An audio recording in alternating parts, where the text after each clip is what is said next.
হুমায়ুন কবির এই স্টুডিওতে হাঁটতে হাঁটতে আমার সাথে চা খেতে খেতে কিছু কথা বলছিলেন, তারপরে আমি ক্যামেরাটা নিয়ে এসে তার সাথে একটা ওয়াক দ্য টক, হাঁটতে হাঁটতে কিছু কথা, সে কথা আমরা বলি।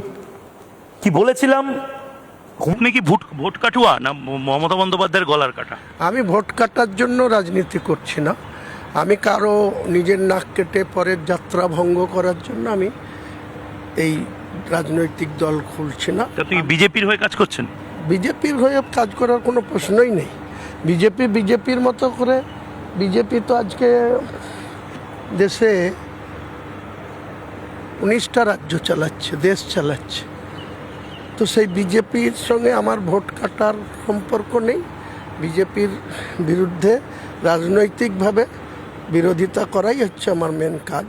ভবানীপুরে যে ক্যান্ডিডেট দেবেন বলছেন মমতা বন্দ্যোপাধ্যায়, হ্যাঁ, ভবানীপুরেও দেব। শুভেন্দু অধিকারীর বিরুদ্ধে ভবানীপুর লোকসভার মধ্যে আপনি দেবেন না? ভবানীপুর অ্যাসেম্বলিতে আপনি বলছেন, কারণ ফিরাদ হাকিমের বিরুদ্ধে দেবেন? নিশ্চয়ই দেব।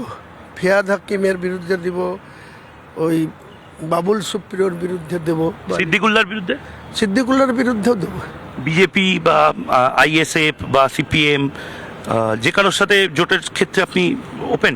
বিজেপি বিরোধী যে রাজনৈতিক দলগুলো আছে, যারা বিজেপিকে ক্ষমতা থেকে দূরে রাখতে চায় বাংলায়, যারা তৃণমূলকে ক্ষমতাচ্যুত করতে চায়, তাদের সঙ্গে আমার গাঁটছাড়া বাঁধতে বা সিট অ্যাডজাস্টমেন্ট করতে কোনো আপত্তি নেই। নওশাদ সিদ্দিকী, আসাদুদ্দিন ওয়েসি, হুমায়ুন কবির, এই তিনটে মুখ এক প্ল্যাটফর্মে চলে আসলে কি হতে পারে, এটা অনেকে একটু টেনশন করছে। অনেকে ভাবছে যে 1946 সালের পুনরাবৃত্তি হবে। এভাবে তো শেষবার 1946 সালে মুসলিম প্রোফাইল পলিটিশিয়ান এক প্ল্যাটফর্মে চলে এসেছিল। সোহরাওয়ার্দী, মোহাম্মদ আলী জিন্না, তারা প্রত্যেকে একসাথে চলে এসেছিল। ওদিকে ফজলুল হক। এই একসাথে চলে আসার যে প্রবণতাটা, এটা কার ফায়দা কার লস?